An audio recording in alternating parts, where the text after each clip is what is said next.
Hello and welcome to My Delicious Food. As promised, we're going to make you some Huevos Rancheros today. I also have a surprise for you. We're going to make a second dish and we'll get to that later. First, we're going to start with our Huevos Rancheros. All right, so for those of you who don't know what it is, you could eat it for lunch obviously, but most people eat it for breakfast. And we start with our base. Our base is fried corn tortilla. Starts like this, and we pan fry it till it becomes crispy. All right, we take it, it can be cold, it can be warm, just fresh made, it doesn't really matter. And then we take some beans, refried beans. Now you can get refried beans in a can. I like to make my own. You just take pinto beans and you mash them up, add a little salt and pepper, whatever you'd like. I just use a little salt and butter because I love butter. So we spread that on the bottom of our tortilla, a crispy corn tortilla. Nice thick layer there. All right. Then I'm just going to put a little bit on the plate so it doesn't slide around on me. Okay. And then next we're going to start our eggs. That's the next layer that goes on the Huevos Rancheros. A magic little stove here. Okay, we're going to add some butter.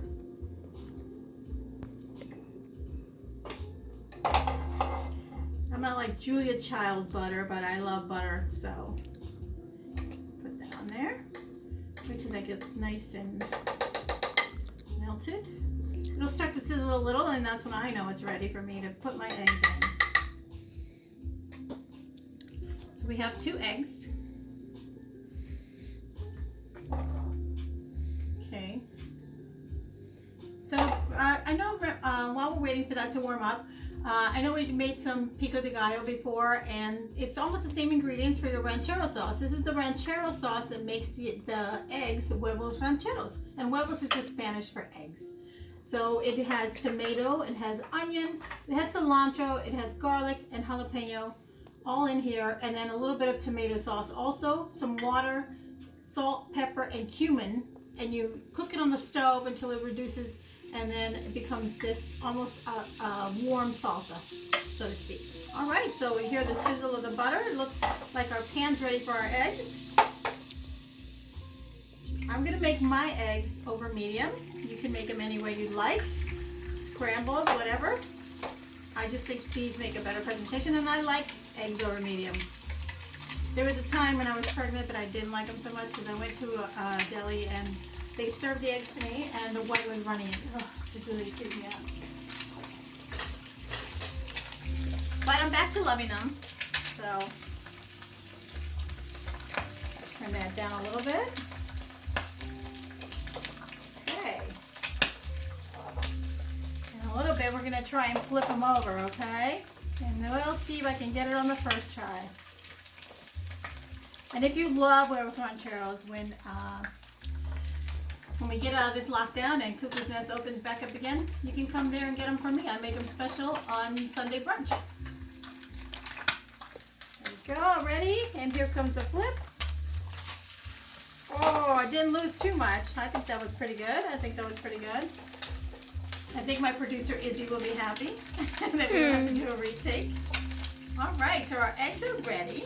Almost. I'm going to make sure I don't have any white runny parts because we don't want to have another incident. I think they're good. Right, I'm just going to slide those right on top of the tortilla and the beans. And then in the same pan, I'm just going to take, I'm going to take the ranchero sauce and warm it up.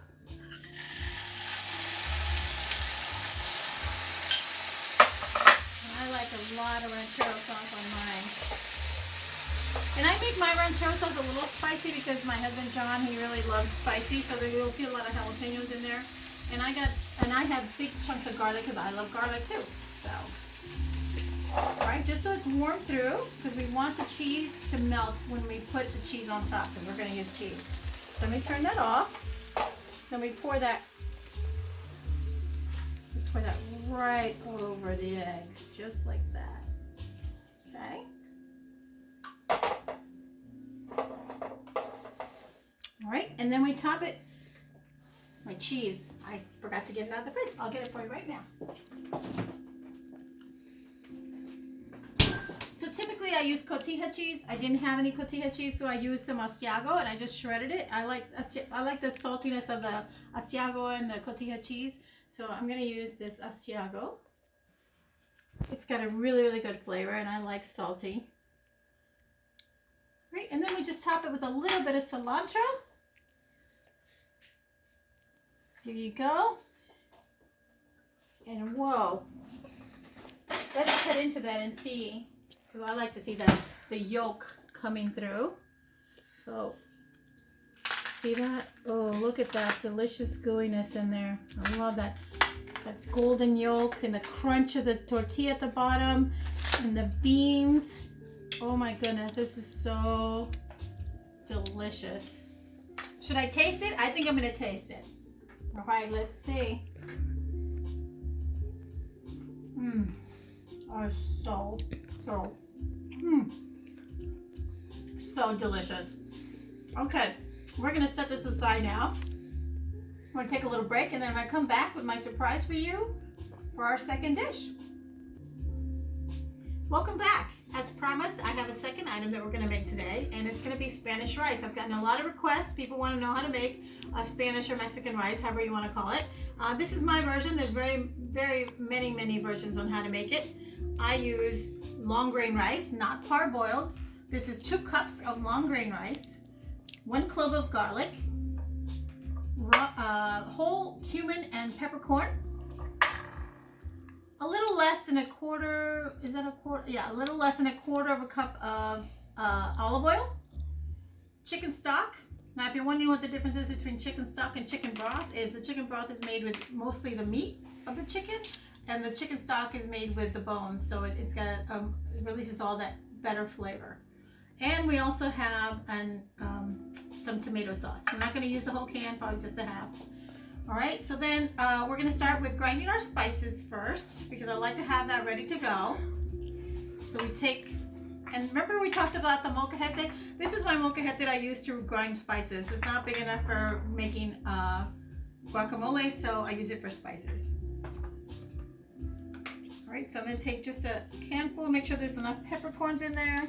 And when you grind your spices from fresh like this, from whole, it just has a much better flavor. It's more intense than buying a powder or already ground up pepper. So you break up the peppercorns and just kind of grind them a little bit, just to kind of release, turn it into a little powder almost. You see how nicely that grinds all the spices down. And this molcajete, actually, my sister Mary sent to me. She lives in Ohio, and she knew I needed one, and so she sent it to me. That was very nice. And she also sent me a smaller version for my producer/daughter, Isabella. All right, so we got that. And then we're going to add our garlic to it. So I'm going to squash that guy, just to get the peel off. Okay, you don't have to slice it or anything, because it's just going to get ground up in there. All right, give it a good mash in there.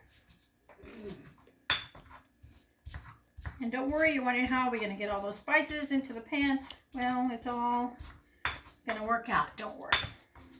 And if you don't want to, grind your own spices, you can you're more than welcome. You can certainly use powdered cumin and already ground up black pepper.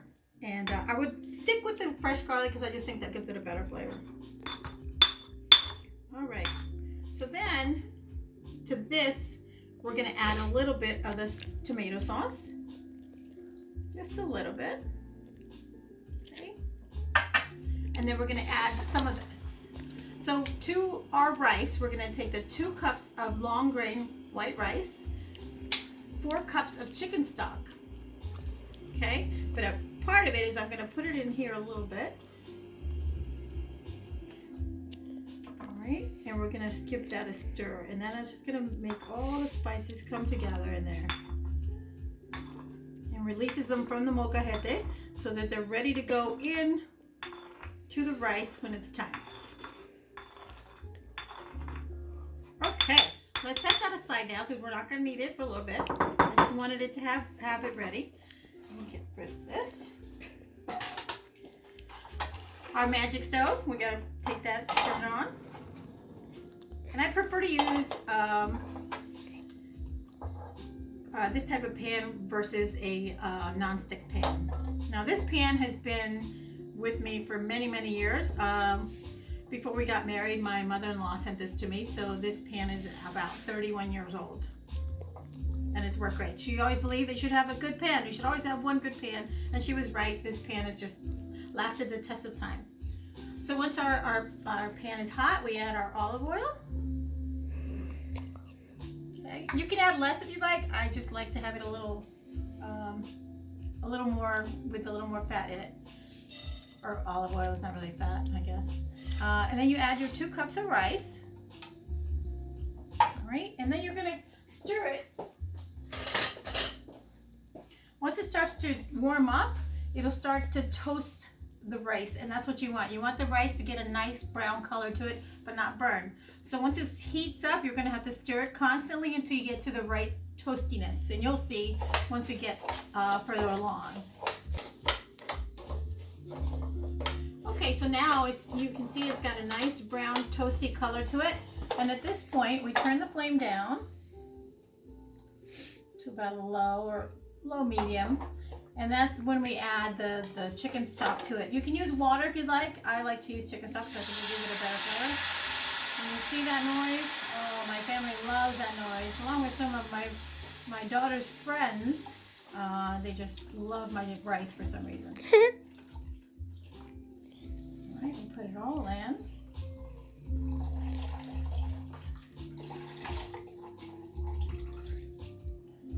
Okay, and then we're going to add our tomato sauce. We're only going to add half. You can add more if you'd like. It just makes it a little more tomatoey. Does that make sense? All right, mix it all in. And then we're going to pour in our spices from the molcajete. Well, I like to make sure that I get it all, so I take some of the liquid. There we go. So we have all our spices in there that we need, except for the salt. So now we're going to put a little bit of salt in there.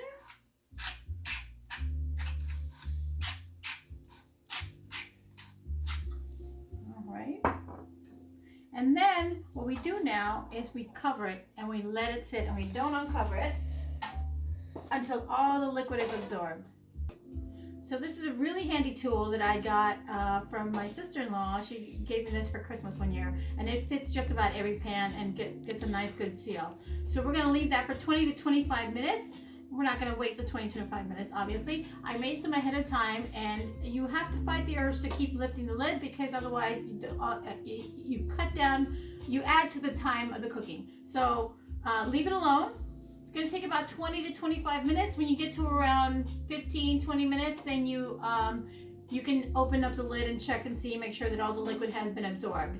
Once all the liquid is absorbed, turn it off and let it sit for a minute, uncovered, and it'll be done. Now I'm going to show you what the end result looks like. So we're just going to scooch this over a little bit. And while we're doing that, I really need a sip of my sangria. I love sangria. Cheers to cooking. All right. And this is what the finished product looks like. When you get your rice done and you take it out of the pan, make sure that you take a fork and you fluff it all up. And this is my version of Spanish rice. My sister Jamie, she makes the best rice. I wish I could make it like she does, but this is my version, and most people seem to like it, especially Izzy's friend Julia. She loves my rice. So thank you again for joining us for another edition of Marilicious Food. Next time, tune in while we make fish tacos my way. So thanks again for subscribing, for watching, continuing to watch, and continuing to share my videos. I really appreciate you being here. Thanks again. We'll see you next time.